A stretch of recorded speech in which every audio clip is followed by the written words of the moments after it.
Первый раз имя Пекодлока Николая Ивановича Спиридонова я увидел в газете, республиканской газете «Кым», которая выходит на якутском языке, в 1956 году, в Чурапте. Тогда я учился в Чураптинском педучилище на 3-м курсе. Там была статья второго секретаря Верхнеколымского райкома партии. Фамилию я забыл, он уроженец Чураптинского района был. Вот. И портрет молодого человека в шляпе. Молодой, симпатичный человек. И вот тогда я узнал впервые, что, оказывается, юкагиры имеются еще и в Верхнеколымском районе. До этого я из Нижней Колымы, с поселка Андрушкина, где я учился, да и тундра, аллерийская тундра, никуда не уезжал, газеты не читал, газеты туда не приходили, туда, в Нижнюю Колыму. Вот поэтому узнал, оказывается, имеется в Верхнеколымском районе тоже юкагиры. Вот. Мне поразило то, что этот человек в очень молодом возрасте достиг очень многое достиг, сделал. Но прежде всего я узнал, он был сыном охотника из реки Ясашиной, вот, многодетной, 5-м ребенком в семье.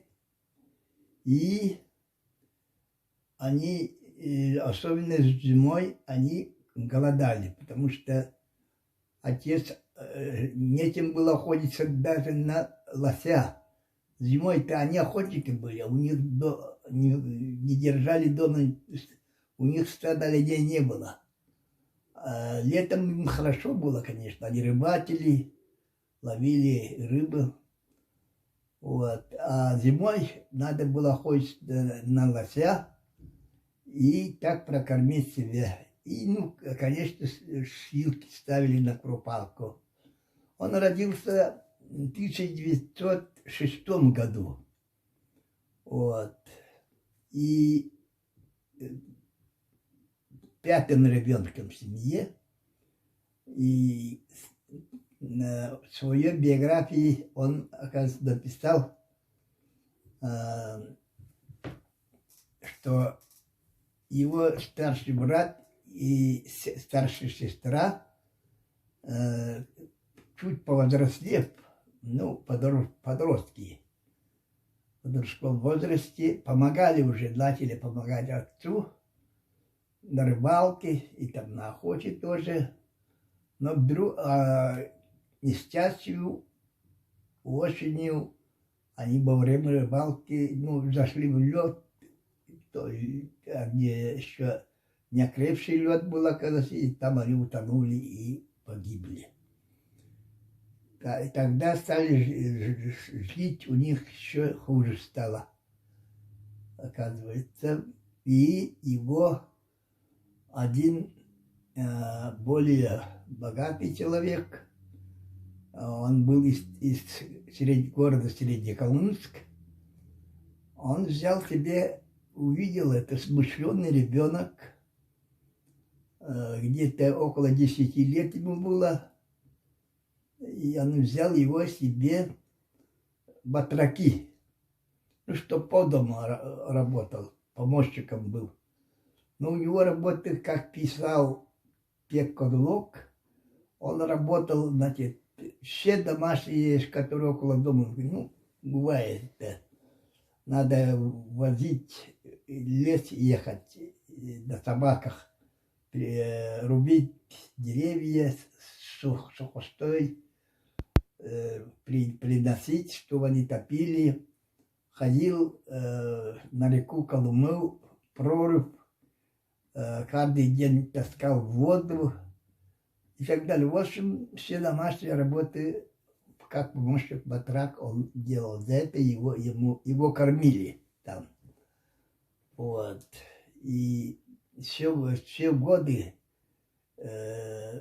он писал, я спал на полу, на постеленной оленей шкуре. И вот так я прожил у этого хозяина где-то до 10, 10 лет, больше года, наверное. Так жил.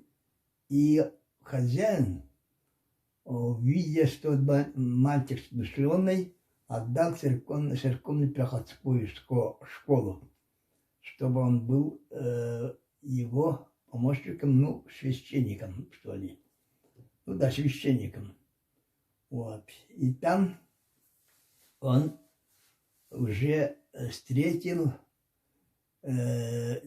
узнал, что в 17-м году, когда ему было 11 лет, произошла Великая Октябрьская революция, и, значит, власть пришла большевикам. Конечно, он был этим очень рад этому, потому что при царской власти они очень плохо жили, голодали, и мерзли. Одежда были они плохие, конечно, там. Если, конечно, ружья нету, как охотишься на зимой-то особенно. И он там стал таким активным, таким, можно сказать, уже пропагандистом. Уже в то время, 12 лет начал, был познакомлен с полицейными, которые там были, русскими.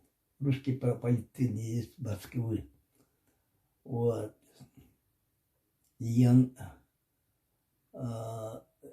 по-русски овладел там и стал понемногу в церковно-приходской школе он учился хорошо.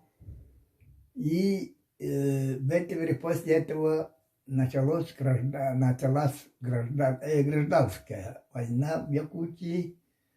Его хозяин, тот, у которого он работал, он пошел в бандиты, и тогда он где-то уже в 18-м или 20-м году, и даже в 22-м году, гражданская война началась, говорят, в 22-м году, и он уже Колька Спиридонов, такой шустрый парень был, вот, на лыжах, зимой, весной уехал по дороге в Якутск. Несколько суток так по лыже, по дороге через район. Он там точно не пишет, какой район. Он прибыл в Якутск и поступил,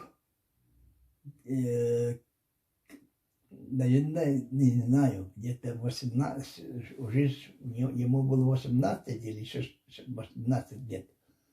Он поступил в советскую партийную школу в Якутске. Он хотел стать активным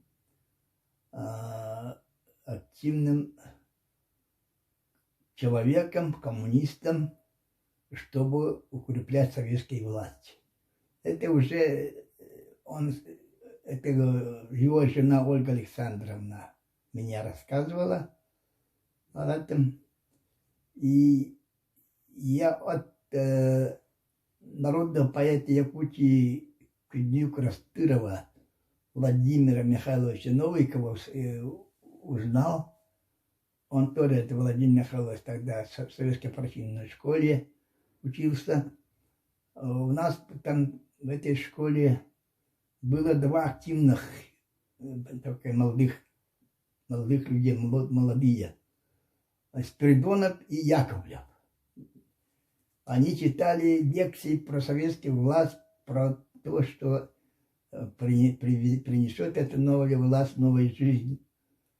И были очень активными такими пропагандистами, оказывается.